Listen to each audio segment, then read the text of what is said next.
fight, fight, fight for Iowa. Let every loyal Iowan. Hello and welcome to Sports Opinion, the weekly sports talk show on Channel 18. My name's Dirk Keller. Next to me over here is Earl Murphy. As always, it's his show. We've got a familiar face back. Bud Supple has returned from Florida. The Florida florist is back, and Bud, welcome home. Thank you very much. Glad to be home. And we've got a couple of very special guests here on Sports Opinion today. Special is right.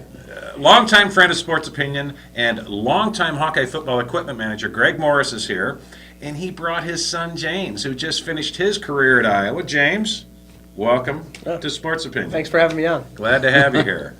We've got a lot to talk about when it comes to James. I'm just first going to start off and just read some stats because before I do a show, I always do a little research and try to find out, what's pertinent. And I did find. Now, James is. I bet you guys didn't know this. James is just the 6th player in school history to record 400 career tackles and the first linebacker to lead the team in sacks since sacks became an official statistic in 1986. That's 28 years, if my math is still, that's 28 years. 28. But James is not just a football player.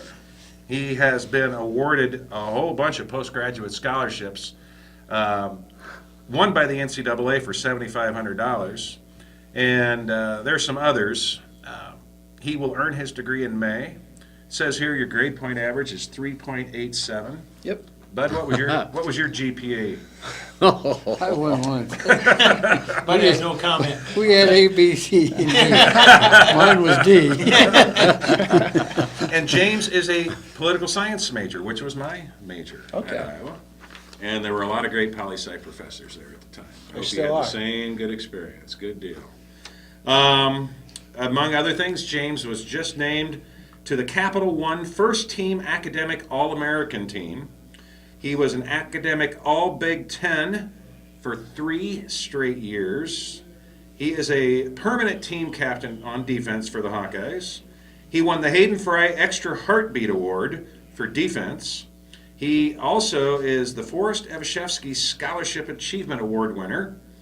He is the Iron Hawk Award winner. He also won the Player's Choice Award on defense for the Hawkeyes. And last but not least, James was the Big Ten Conference Sportsmanship Award winner for Iowa. And it's got to be hard to be a Sportsmanship Award winner as a linebacker. Yeah, I don't know. Well, it makes us proud. And you also were second team All Big Ten by the league coaches and the media. So both sides voted James second team All Big Ten this past season. James, that's a heck of a lot of accomplishments. But I got to tell you, I'm disappointed in one thing. Yeah, what's that? Well, all of us here got to watch you run with the football in high school. Okay. And there were several moments, I don't know how many interceptions you had at I know Iowa. where this is going. You know where this is. I never got to see you run with the ball long enough. I really wanted to see you, with the old refrigerator Perry move on the goal line and hand the ball to James Morris. Yes, sir. I'll never forget. I was at the Regina Solon game. I think you were a junior. You'll tell me, or a senior. But on the second play from scrimmage, you go down the left sidelines. You go north, and you go all the way. And I said, "My God, that guy is fast. I wonder who he is." I get out the program. Not just fast, but big. and Yes, fast. that's right. Now, we saw Tim DeWitt run in high school, and that was pretty amazing. Yeah. But James, if you didn't get to see him run in high school, was at a whole different level. As I mentioned, big and fast. And people just bounced off of him. That's why I'm disappointed that Kirk didn't see fit to hand you the ball at least once on a goal line stand somewhere in your career. Yeah, it certainly would have been fun. The old running backs coach at Iowa, who was coaching when I was in high school, was Carl Jackson. Sure. And then he retired, but Carl would always give me a hard time, about playing defense instead of going to play running back for him. So crazy to think, what could have been, but I can't complain with how things turned out. Did you ever just put a bug in Kirk's ear and say, "Hey, Coach, I can run that in"? No, I used to say every once in a while I would say something to Lester Erb, Oh, sure. who was the running backs Yeah. coach the first couple of years, and his line to me was always, "If we're playing West Branch this week." Well, in spite of my great disappointment, it was a pleasure to watch you play defense, play middle linebacker for the Hawkeyes these last 4 years. 4-year starter. There aren't many 4-year starters at any Big Ten school at linebacker. And you played with some pretty outstanding teammates at linebacker, too. And your senior year, 3 of you went out together. I thought it was just really amazing what the 3 of you accomplished. And then the 3 of you went to the NFL Combine.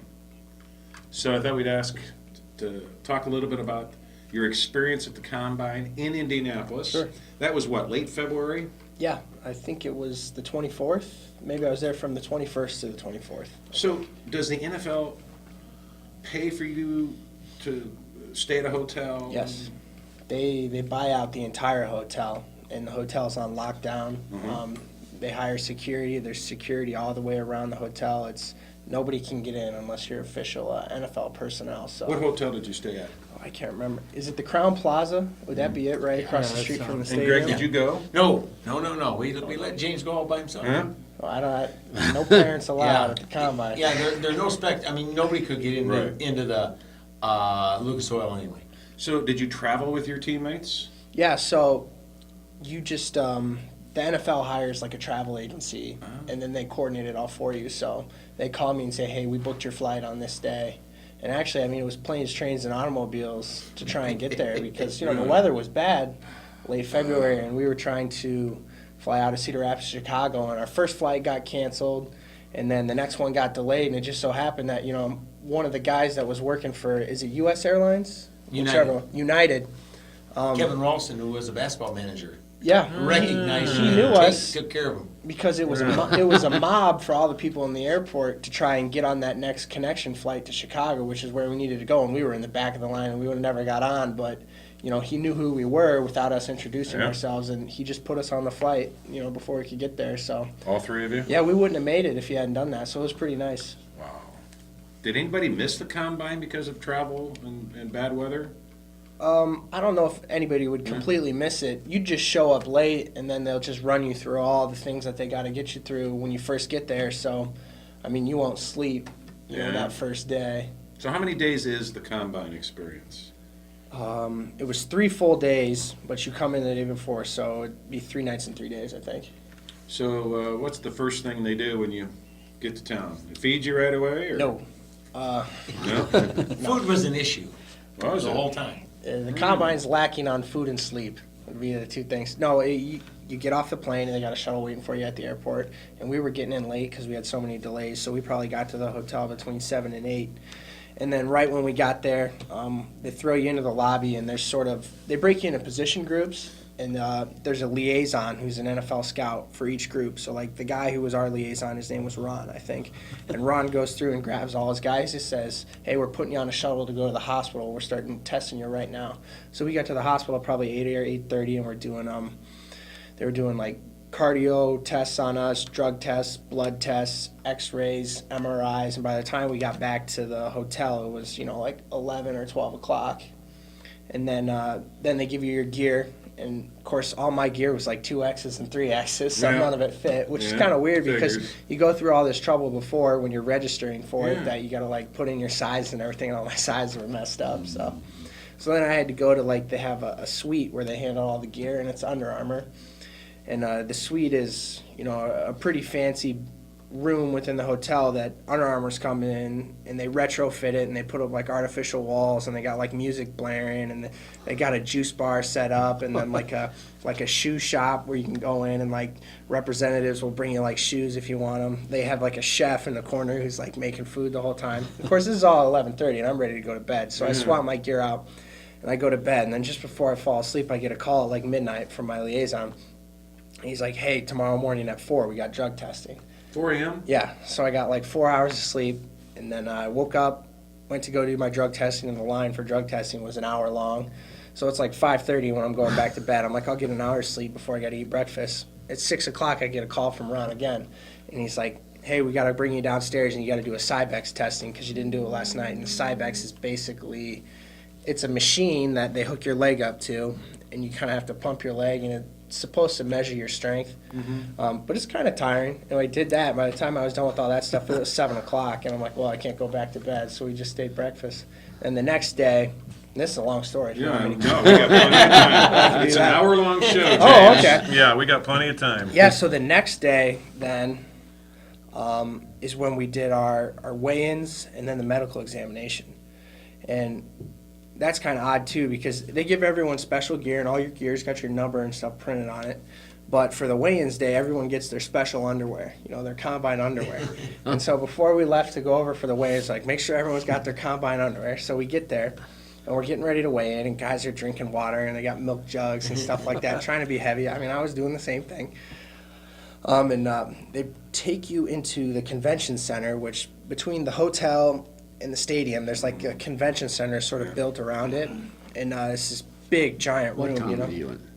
Indianapolis. Oh, okay, thank you. And they've got it, they bring in like a boxing ring stage, and then they set up bleachers all around it, and then that's where they do the weigh-ins. And so we strip down to our special combine underwear. Stand like this at the weigh-ins, like the No, boxers. they tell you how to stand and Really? everything. Yeah. So and then you just get in a line, and there's all the coaches and scouts and GMs and everybody sitting around the stage, and they bring you up there, and you step on a scale, they weigh you. They've got a thing to measure your height right there. They measure your hand. They do your bone density. I'm trying to think what else. Your reach. Yeah.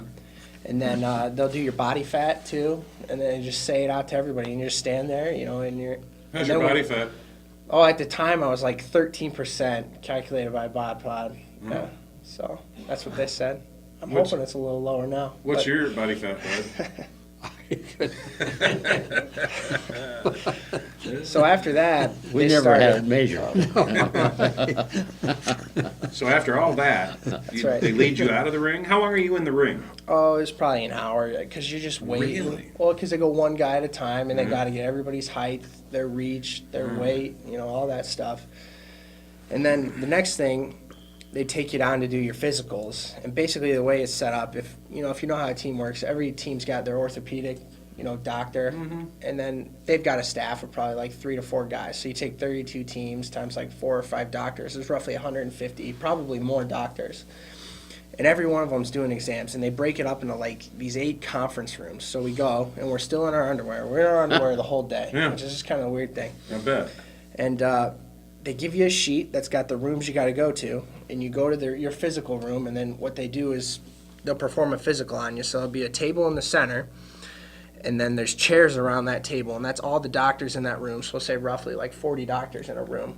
And they'll just come out, and they'll grab you, and they'll lay you on the table, and then just start putting you through like an orthopedic physical. And they're checking every joint. I mean, every one of my toes, ankles, knees, hips, shoulders, neck, everything. And then they've got this sheet that your school sent them with all your recorded injuries, and they're asking them about that. So like I had an elbow brace on. So everybody's worried about my elbow. So they're grabbing my elbow and yanking on my elbow. I'm like, yeah, that hurts, but you don't tell them, Yeah. because, and they know it does. I mean, they've done it before. And then when you're done, they sit you on that main table, and the doctor that examined you, he'll just walk around and he'll read off to all the other doctors that are there, what he found. And it's probably, 45 minutes to an hour in each room.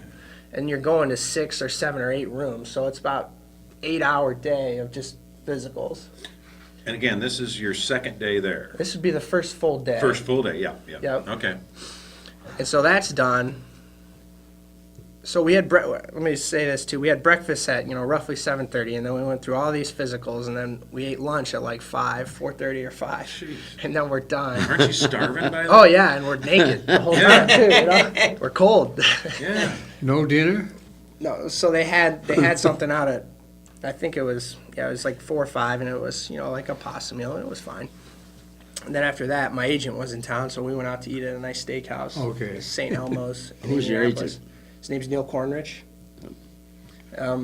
then when that was done, when dinner's done, everybody kind of comes back to the hotel, and then they have the interview time, which is basically from 7 till whenever they're done, which for a lot of people is like 11 o'clock. Is this when they ask the really odd questions? Yeah.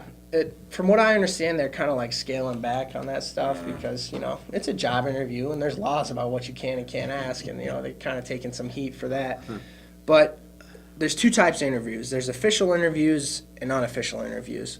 Official interviews are when you go into a private room, that's picked out for each team, and there's going to be any number of people there, but it's usually like the GM, the head coach, the position coach, maybe like the head scout, somebody like that. And that's where, there'll be the instances of, the outrageous questions. Then there's unofficial interviews where basically all the position players who are interviewing that night go into this big room. And they called it the train station. It's like an old train station that they've, remodeled.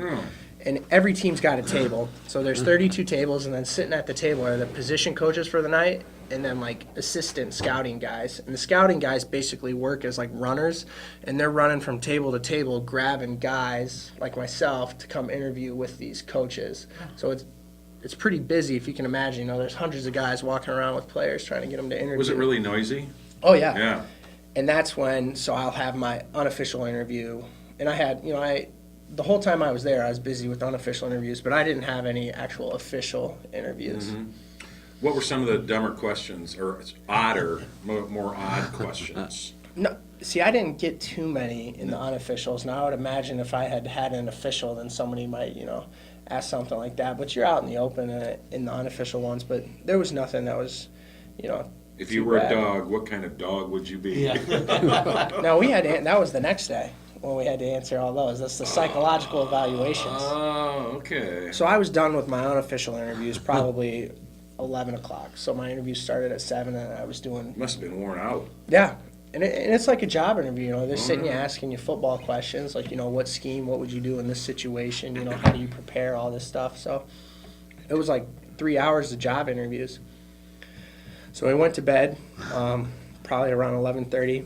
Ron called you? Oh, and that's the other thing is that they don't give you They don't give you an itinerary, so you don't know essentially what time the next thing is.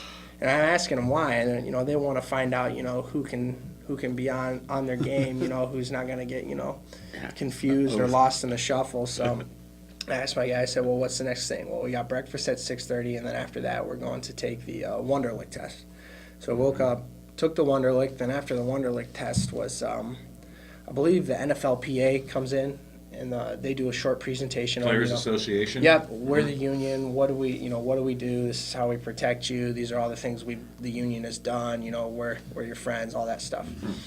Then after that is we start the psychological testing, which is what you alluded to, and there's different teams hire different companies to like run the testing, so they're like logistic companies, from wherever the area is. And do you have to go to whatever team wants to Right, test so you? they give you a card that'll tell you when your interviews are. So like, if I had official interviews, it would have told me, when they were, and then it'll tell you what psychological tests I need to take too. So everybody I think had between 3 to 5 tests. I had to take 4.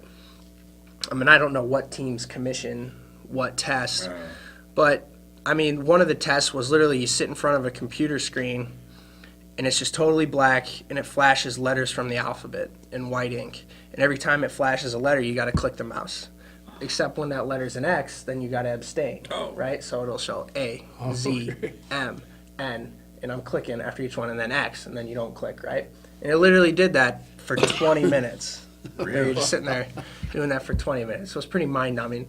And then there's other ones where, like, they'll have a page like this, and they'll have words that are colors. So the word red, the word green, the word blue. But then the color of the font is mismatched. So it'll say red, but the font color will be green. And it's a full page, and then they time you, and you go through and you read. So I'll say red, green, blue, orange, yellow, black, right? And then they want you to read the word. Then the next time they say, okay, ignore the word, now tell me what the color is. They do stuff like that. There's another one that was really cool that was like a pattern solving one. So they'll give you a book, and on each page there's a square. And there's 9 compartments within the square, so 3 by 3. And the 9th one will be empty.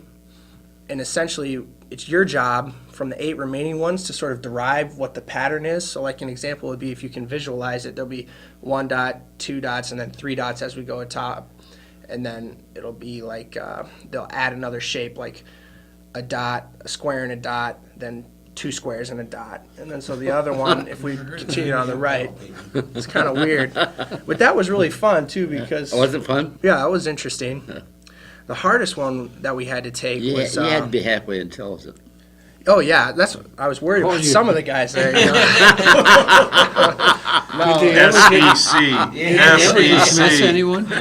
Oh, no. So everybody that was there went through the whole program, Yeah. even on the drug Well, I think I test. read somewhere that some guy just like went AWOL. Wasn't just it- left the wasn't country. it Jadavian? Okay, that's, No, Jadavian Clowney? Yeah, he didn't. somebody go just AWOL. walked out, Somebody right? went One of AWOL. those named linemen walked out. Yeah. Yeah.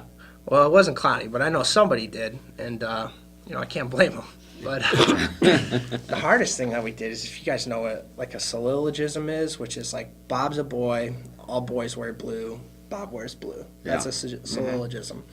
And the NFL had this test where like they'd add layers to it, right? So Bob's a boy, he's tall, boys wear blue. Do people who wear blue are people who wear blue tall, right? And then it's a little harder to infer, right? It makes my brain. And so they hurt. keep adding layers and layers to it, but then they swap out the nouns. So instead of saying Bob, they'll add a gibberish word. So it'll just be like kerfleeble. And then they'll add, and so you'll have to remember, is kerfleeble tall? And then they'll add real world elements too. So like, they'll say like, we're talking about a disease, and they'll say like kerfleeble is a disease, and kerfleeble is deadlier and faster acting than AIDS, right? Yeah. And so then they'd ask you, well, is kerfleeble faster acting than the flu? And then you'd say, well, the flu wasn't defined in the definition, right? So you'd have to draw on your real world Yep, knowledge yep. to say that, well, AIDS is slower acting How than the long flu. they've been doing this? I don't know how long they've been doing that. As far as the time period we were taking the test, it was probably 3 to 4 hours of just psychological tests, like what I explained to you guys. now does this get in medical school? I don't know. Yeah, I don't know. I'd be curious to see, how I did. Yes. But I'll probably never know. And I can't imagine how much, Oh, they they'll won't use let it you to know make how a you- decision. Have you asked for it? No. Well, so after those tests, Then we had lunch, and that was like cold meat sandwiches. did some of the guys just pile it on? Oh, I did. I was starving. I had, A Dagwood sandwich. Yeah, I bet. yeah, because I had 2 meals the day before and Yeah. 4 hours of sleep, and then breakfast at 6:30, and now it's 2 o'clock in the afternoon, and we're eating sandwiches. And then after that, we got in a little hour for downtime, so I took a nap, and then we went back over to the convention center to bench press. And then once we were done with bench press, we were done for the day. I'll bet you were happy to see the bench press. Oh, bench press has never been my strong suit, Yeah, but but still, you know what you're doing. The other Oh, stuff right, is yeah. so unexpected. You just don't know when the curveball's going to hit you Yeah. in the head. So there's no plan. well, they know the plan. Yeah. They just don't tell. No, but I mean, Yeah, they you don't didn't tell get you. to go out and No play for it. itinerary. Any of that. No. No, It's all, yeah. On the fly. So you do the bench press, and are there a bunch of coaches around? Yeah, it's the same place we had to Wayne. So again, it's that big platform in the convention center, and then they bring in, they set up bleachers on 3 sides. And you do it, and then the guy who runs it, who I think is a strength coach at Arizona, comes in and gives everybody, a pump up speech, and cusses us out for looking tired and all that stuff, which we are, and gets everybody excited, and then, but it was kind of cool to because some guys elect not to do it, and everybody's got different reasons, like, but some guys, they might say, oh, well, I'm hurt, because Yeah. I don't want to do it here, I want to do it in my pro day, which Yeah. they may be hurt, but they're may not necessarily be hurt to a point where they couldn't perform if they didn't have to. They right? want to do it on their terms. Right. And so what he does is he basically makes everyone raise their hand that's not doing it, and then he says, "Why aren't you doing it?" And then they've got to say in front of everybody, why they're not doing it. And that was just kind of interesting too. Any any because- particular names that? No, chose I'm not to? going to say that. No. No. Okay. Well, I mean, people can go and look up, Yeah. who didn't Yeah. bench press that was there. But yeah, that's not for me to say. But I thought that was interesting too. How he's kind of calling everybody out, trying to basically guilt people It's into like doing summer it. camp, Yeah. They would belittle you if you didn't do something the way everyone Yeah. else did. Wow. So then we bench press, and all the guys that did it, I think, not really anybody did as well as maybe they wanted to, because it's not really an ideal situation to do your physical best. You're tired, you're hungry, all those things. But I think everybody did it. They competed hard. And at the end of the day, we're football players and athletes. So that was actually fun. I didn't do as well as I wanted to do, but I had a good time doing it. And then we were probably done at 4 o'clock, 5 o'clock, and we were done for the day. And if you had interviews that night, then you would do them. And I had interviewed with just about everybody unofficially, so I didn't have any interviews that night. Isn't this a very important part of why you're there? Oh, yeah. It's very important. I'd say it was. It's everything if you want to play Yeah. on Sunday at the next level. So then we were, so we're done, and then the next day is when we run, and we do the 40 and all those things that you guys know about. And so Ron tells us when we need to be down to in the lobby to leave. But what he didn't tell everybody was what time breakfast ended. So we didn't have to be down there until 10. So a lot of people were thinking like, hey, I'll sleep in, go down at 9:30 for breakfast and I'll go. So I went down a little bit earlier because I couldn't sleep, and I got there at 9 o'clock and they were closing up breakfast right when I got down there. And I grabbed one of the servers and I'm like, hey, can I get a plate? And he's like, okay, I'll run over to the kitchen and get you a plate. But there was probably 10 or 15 guys in my group that didn't get breakfast that day because they didn't come down until 9:30, and they're like, there's no breakfast. So people were hot. They were hot about that. But just another combine snafu. So how long did all the running, the 40 times and things like that take? It took a while just because, we probably got over there at 10:30 and everybody's so amped up and they're ready to go, and we're warming up at, 11 o'clock, but, things that probably shouldn't take that long, where you only do really a few drills because of TV and all this other stuff gets really drawn out. So we're probably on the field, between 3 and 4 hours, to conduct really 6 tests. And what field is it? Lucas Oil, where Yep. the Colts play. Yeah, it's a nice facility. Yeah? And then after that, there was they wanted us to do video interviews where they'll ask you questions similar to what you got in unofficial interviews, and that's for all the NFL teams if they want to look at it. And then somebody had requested an additional X-ray for me, so I had to go and do X-rays on what day was it? Monday. Yeah. Day week workout. So I had to do X-rays after I worked out, and then after that we were free to go. It's probably 5 o'clock when we got out of there. Did you fly home with your teammates? Yep, Yeah. they were on the same flight as me.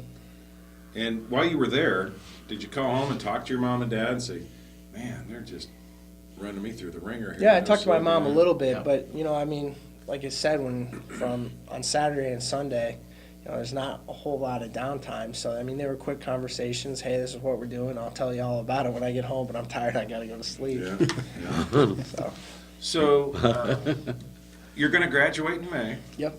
Well, let me back up before we go into that. So the combine's over. Have you heard from anybody, any of the NFL teams since the combine? As far as me personally, nobody's contacted Or me. I guess they contact your agent, maybe?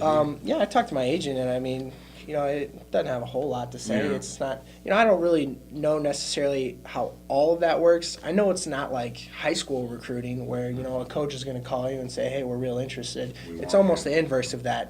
There's some strategy, I think, to sort of, kind of keep things hush-hush because you don't necessarily want people to know, who you're looking at because that makes the value of the player you're looking at higher, and there's a chance that then somebody could swoop in and take them. So there's a lot of strategy behind it, and And this is why they do it, and each team will get a report on you, right? Right. So, I think another thing too is that we had a lot of teams at our pro day, and then the day after our pro day, we worked out with the Lions. So there's really 31 of the 32 teams that saw the linebackers work out.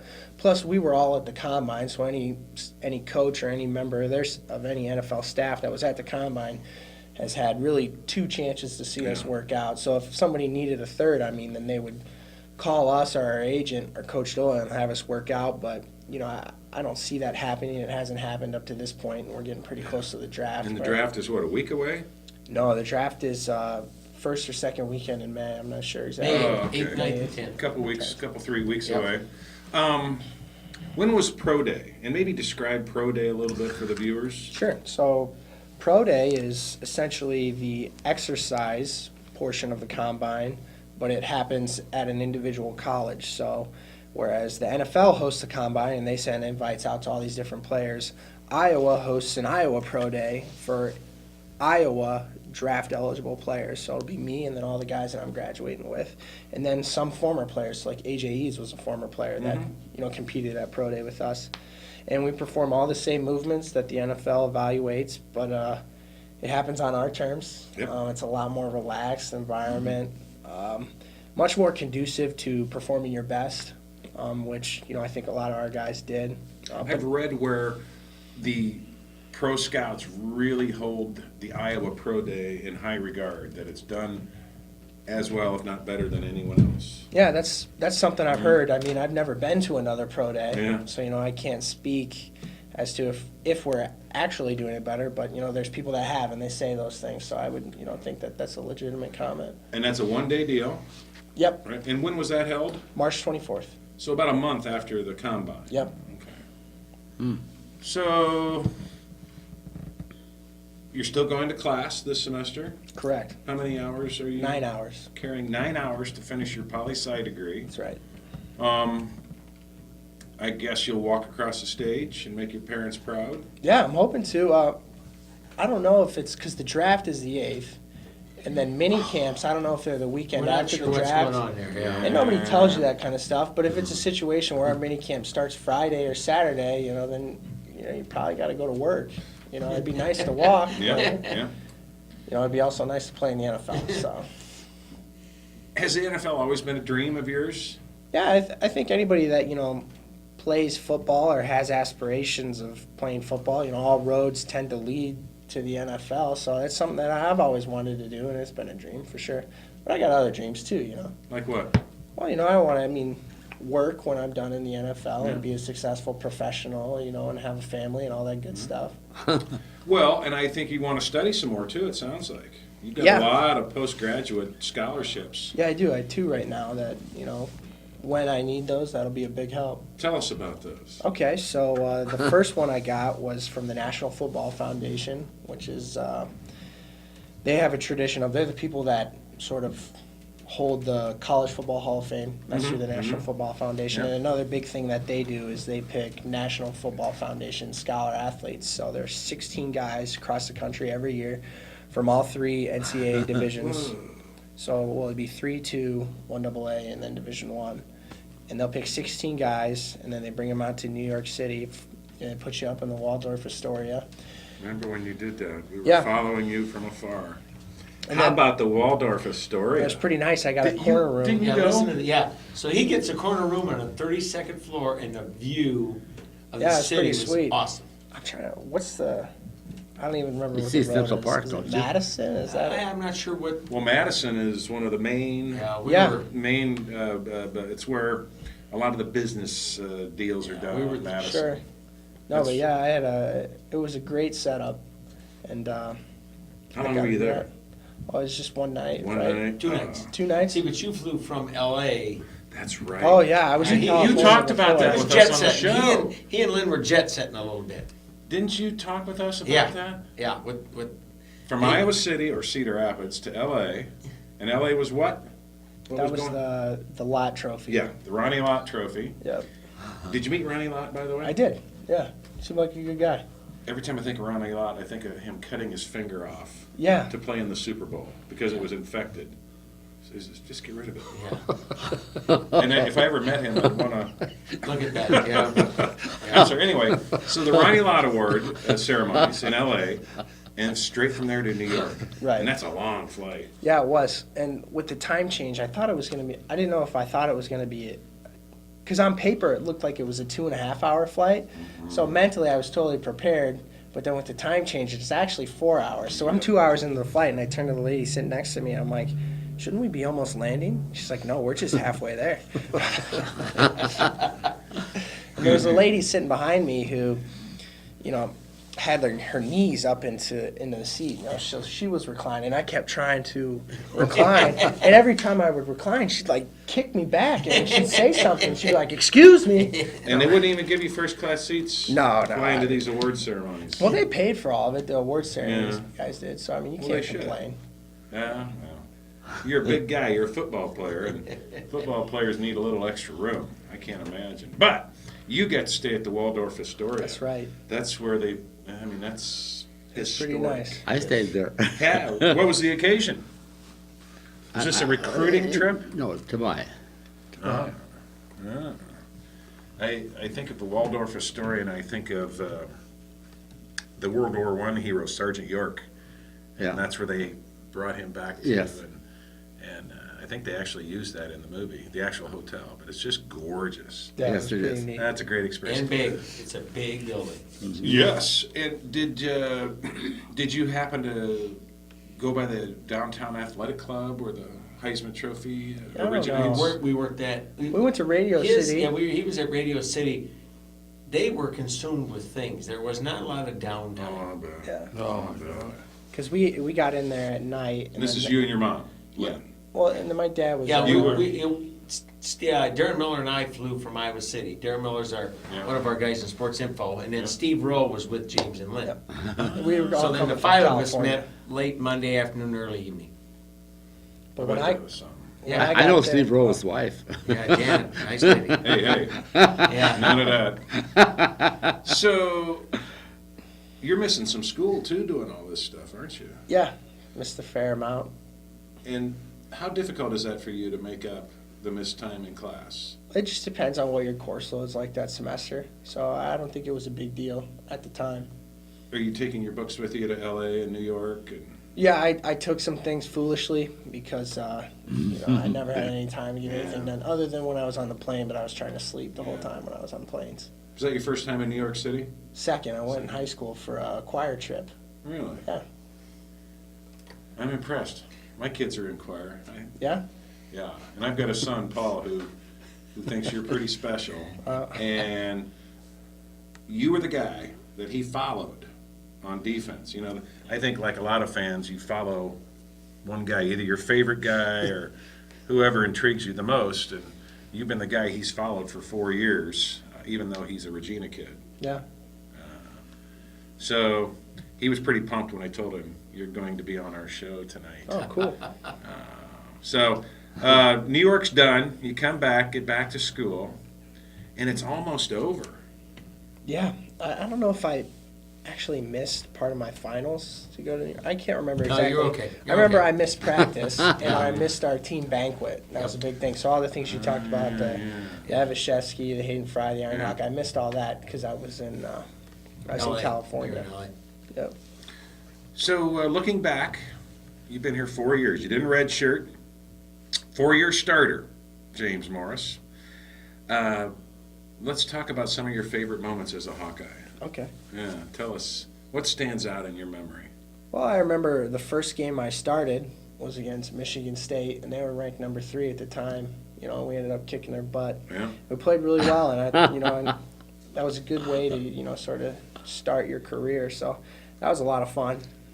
I remember playing against Missouri in the Inside Bowl, and that was a team we finished 8-5, and everybody thought we should have been better, and coulda, woulda, shoulda, but we played a team that was on paper better than us, and we ended up beating them in a tight one, and that was really satisfying. What an exciting finish to that game. Yeah, that was a lot of fun. The year after that, a special game for me was playing against Michigan, at home. And we had a good lead on them, and then they came back and made it close, and then we ended up winning it with sort of a goal line stand there, so that was a lot of fun. Junior year was a tougher year. We didn't win a lot of games, and we got beat pretty handily in some of our losses, but there's some positive memories from that season despite all those things. Just having a hard time remembering what they are right now. And then this last year was a ton of fun. We had good success against a lot of our trophy rivals. Yes. Iowa State, always fun to win Yes. there. Northwestern. Yeah, that's true. That was a good game. Yeah, that's thanks a good for game. beating Northwestern. They were kind of the bane of our existence for a while there. Oh, Yeah. Beating Nebraska and Lincoln. to end the season. That That's was a lot of that's fun. big. Oh, Yeah, that was a big. big game. Big Oh, game. man, was They're that still beautiful. hurting from that. They are, when you beat them over there. So, James, you played against a number of outstanding opponents. And I just wondered if you could tell us, just top of the mind, who jumps out at you as just an outstanding competitor? Maybe something we don't know about some of these guys who maybe have a bad reputation and really aren't that way. Or... Oh, I think, from this year when we played against Braxton Miller, I was really Mhm. impressed with him. Just the type of player he was and the way he carried himself. You hurt him early in that game, didn't you? I don't think I did. I Well, sacked him. I don't know if I hurt him. But, He hurt my ankles a little bit in the yeah, open but field. he but- did. Broke a few ankles, didn't Yeah. No, he's a talented guy. And, he? Tough kid. Yeah, I was pretty impressed by him too, and just kind of the way he commanded the offense and carried himself. And I can't say that about every player, Yeah. on their roster. There were some guys that I wasn't real impressed with, but he was a guy that impressed me. Do you think Braxton Miller is going to be an NFL quarterback? I think so. I haven't played in the NFL. Yeah.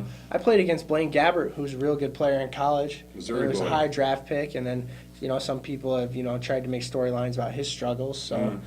He'd probably be, what I would say, the best quarterback I played against, Really? But then there's other guys in college, because I never played against Russell Wilson.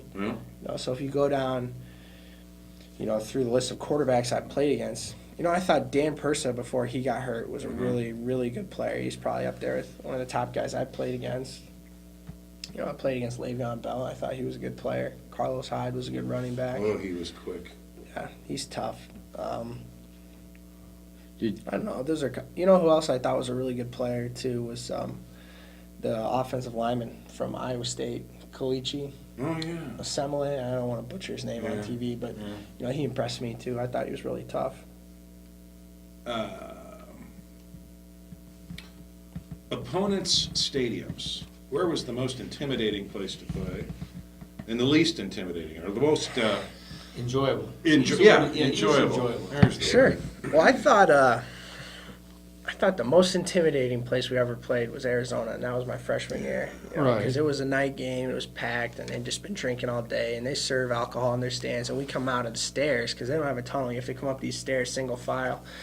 And the fans can lean over the stairs, and they're grabbing us and trying to take people's helmets and dumping beers on people like I got a drink dumped on me, and they were just mean. They were mean to the fans. Yeah, that's Oh, I've heard horrible. stories It was about terrible. people I trying couldn't to go fight back the there. Iowa fans there. You're right, Mike. So I remember that, and it was loud, and it was as loud as Kinnick, if not louder. And it may have just been that way for that one game, because I think we were ranked in the top 5 at the time when we came in to play them. So it was a big game for their program, and we just played terrible, the first half, and then ended up having to crawl our way back, and it just wasn't enough. So we lost that game. Were you at but- that game, bud? I sure was. I won't go back because of that Yeah. game. Yeah. Yeah, there's It some was places terrible. like Iowa State. I won't go back there anymore. Well, I'll go there, but But Anyway. the other place was Penn State too. I thought at the Valley. that's right. That's an intimidating stadium. We played there my sophomore year. I mean, it was loud. But wasn't it also really rewarding to win there and quiet that crowd? I never won there. Oh, I thought. That was the year before Okay. my freshman. That was 2009.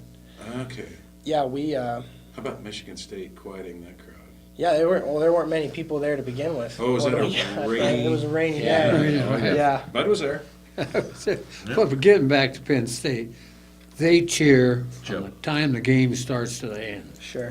That's I mean- one team that really got. Well, Kinnick's, still for my money, I think Kinnick's the best Big Ten stadium because I played at Penn State and it's loud too. But Got it. are we good? Yeah. Oh, yeah. Oh, Oh, yeah. I'm sorry. Plenty of time.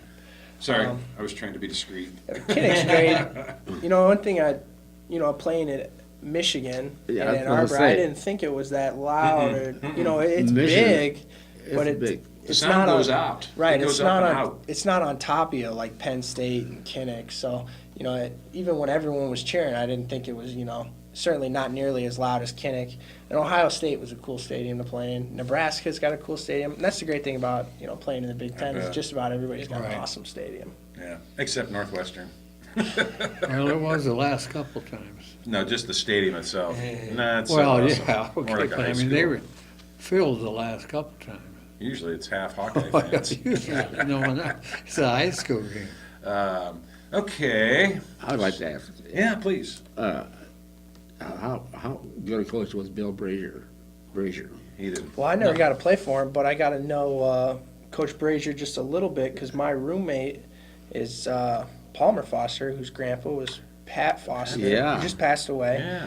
And I guess Pat and Bill were good friends. They were good Yeah. friends. So I had the pleasure to, Palmer and I were able to go eat dinner with the Braziers. Oh, Yeah, Bill's through a that great connection, guy. but he was great. I got to meet him. And his wife.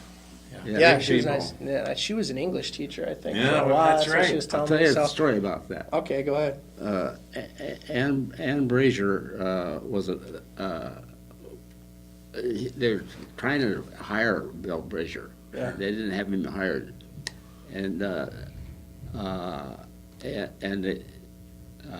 she was trying to get a job at City High. Sure. I called Howard Vern on the phone. He was the principal of Okay. City High, and I said, Bill. Hayden Fry wants to get Bill Brazier here. What's his name? I said, Bill Brazier. And his wife teaches English. And they're from Texas. And he said, I can't do you any good. We don't have. No openings for English teachers? I said, Bill, you owe me some favors. Quite a few. And he said, well, Murph, I'll think about it. And and he called me back and he said, she's hired. And I called her and I got a hold of Bill and I said, Bill, your wife's trying to get, I said, she got the job. Anyhow, somebody asked him, who was the best teacher at City High? Yeah. Ann Brazier. Wow, that's funny. And I was talking to her about her syllabus too, and the books she had in her class. What? And the books she was making her students read and stuff. Yeah. I'll mhm. be darned. Yeah, Yes. that was cool. Speaking of influence, I got her the job. How about your high school coach, Kevin Miller?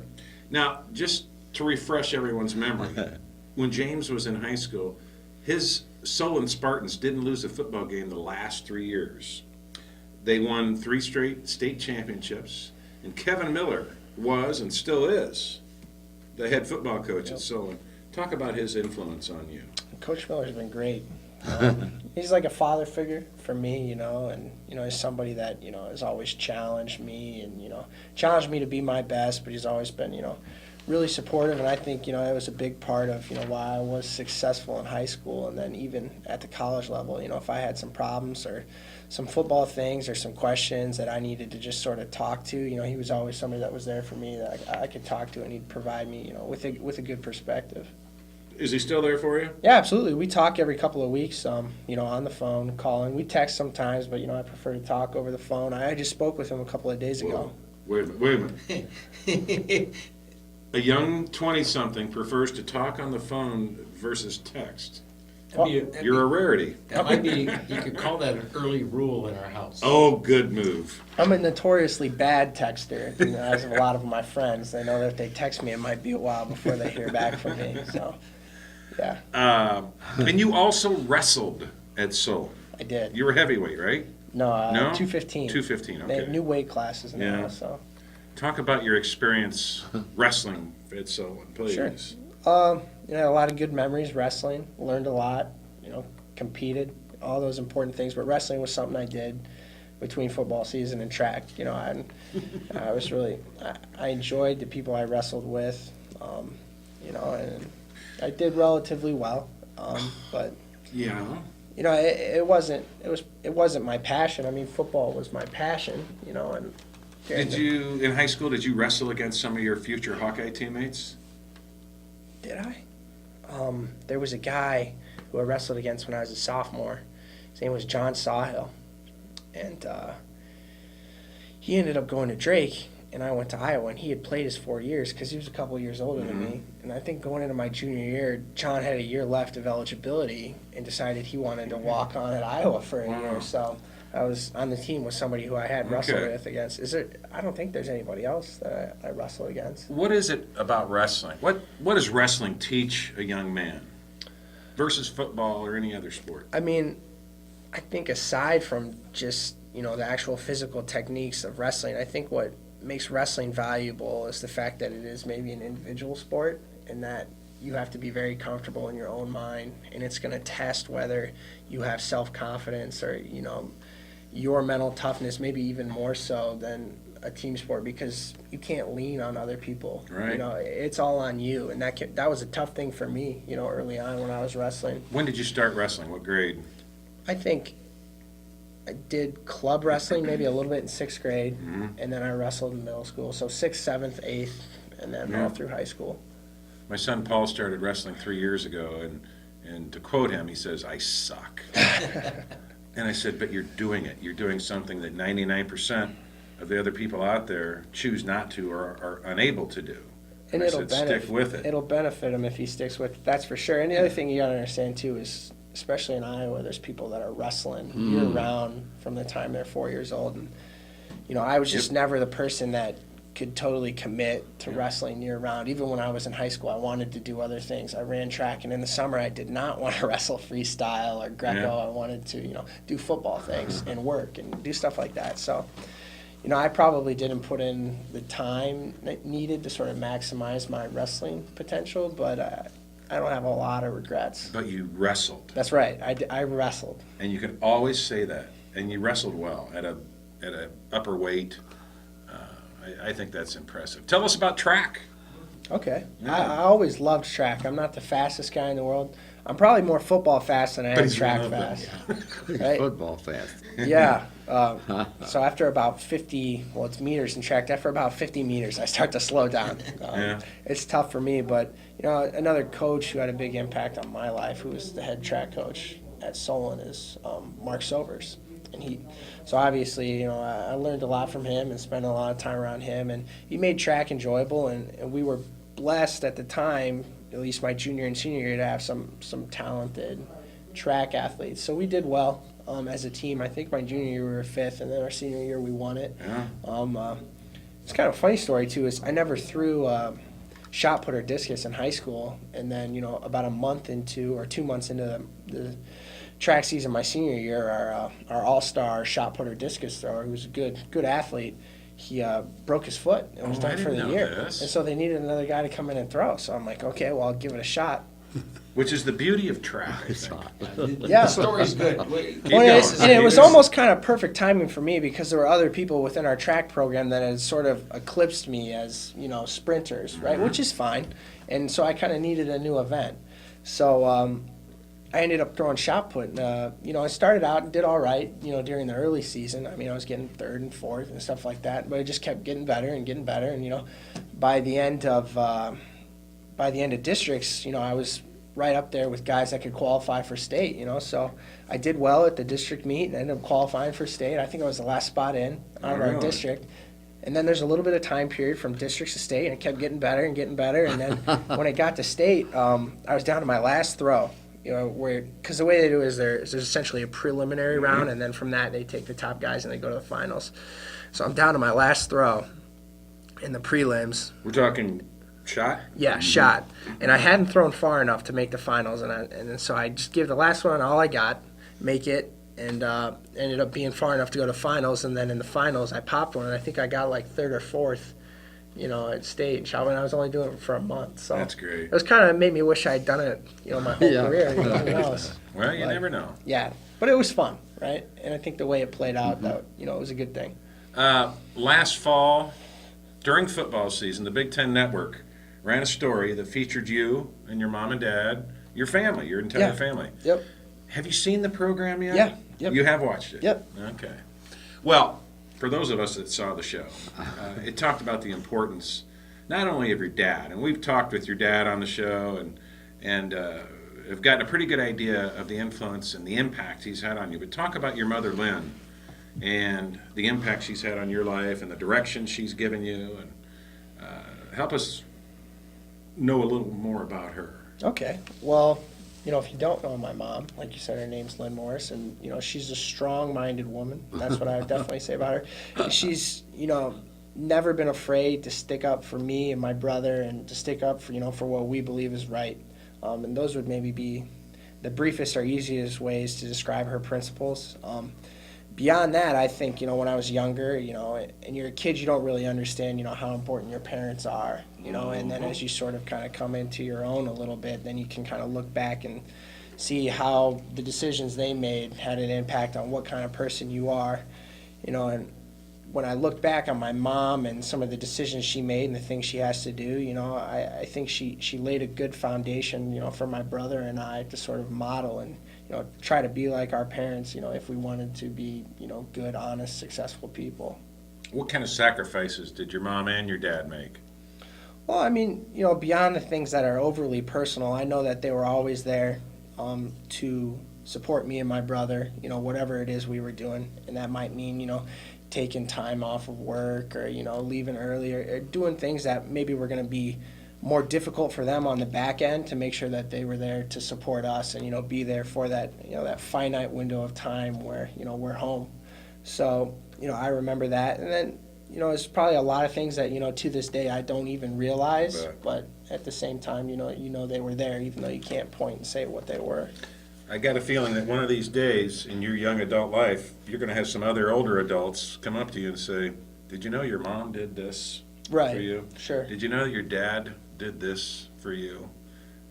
We know how proud your dad is, and I can only imagine how proud your mom must be of what you've accomplished as not just a high school and college athlete, but as a scholar, an academic scholar.